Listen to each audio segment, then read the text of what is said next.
Hello, I'm David Kerr, Professor of Cancer Medicine at University of Oxford. Uh, what I'd like to do today is to talk a little about how we apply anecdotal experimental cancer therapy. I've spent an academic lifetime doing clinical trials proving the worth or otherwise of novel therapeutic interventions. So I'm a conventionally dyed-in-the-wool academic who believes in phase 1, phase 2, phase 3 trials and so on.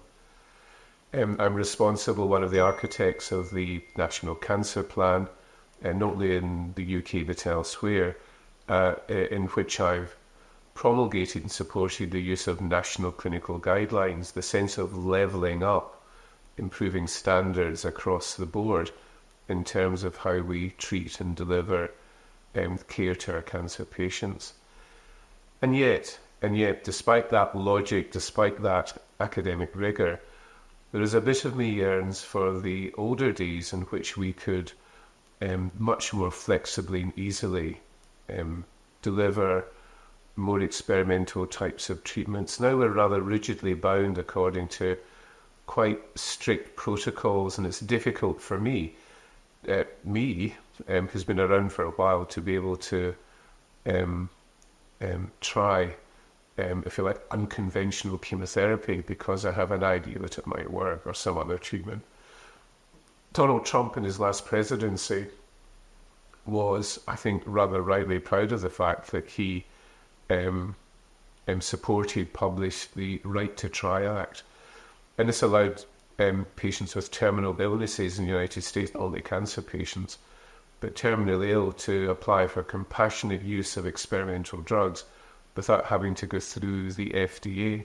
Now, there's a big debate about it. There's some opposition from the FDA, from some of the cancer charities and so on. But nevertheless, I genuinely do think that it was a step in the right direction. I know that it was much welcomed by the majority of cancer patient advocacy groups. Why do I mention this? Just because I'm finding it incredibly difficult in the rather rigid system which I was one of the creators of, to be able to access and deliver more experimental treatments in the UK. I have a patient, colorectal cancer, which is CEA positive, who is starting to progress despite all conventional treatment that we have to offer. I have the possibility of being able to vaccinate her with a anti-CEA vaccine. I have access to some really rather interesting agents which would stimulate her natural killer cell immunity, and various other things that I think I could pull together into a cocktail that's worth trying. It's been in clinical trial, early stage. These treatments are safe, and I think there's a logic as to how I could combine them together, but it seems impossible for me, certainly within the span of their likely lifetime, for me to be able to bring these novel therapeutics and to deliver them within my NHS in the United Kingdom. So I'm sending my patient to the United States, to a trusted centre with trusted friends who will deliver the treatment pro bono there. And part of that is supported by Trump's Right to Try Act. I think there's something that we would benefit from more widely, more globally, and something which I would be very interested in your ideas and thoughts about. We see the benefits of national cancer clinical guidelines. We do, evening the field, levelling up. But I believe there must be a route, a more rapid route, to allow me, others like me, to have access to more experimental treatments and to be able to try those, to deliver those under the auspices of the NHS. We're part of a global cancer community.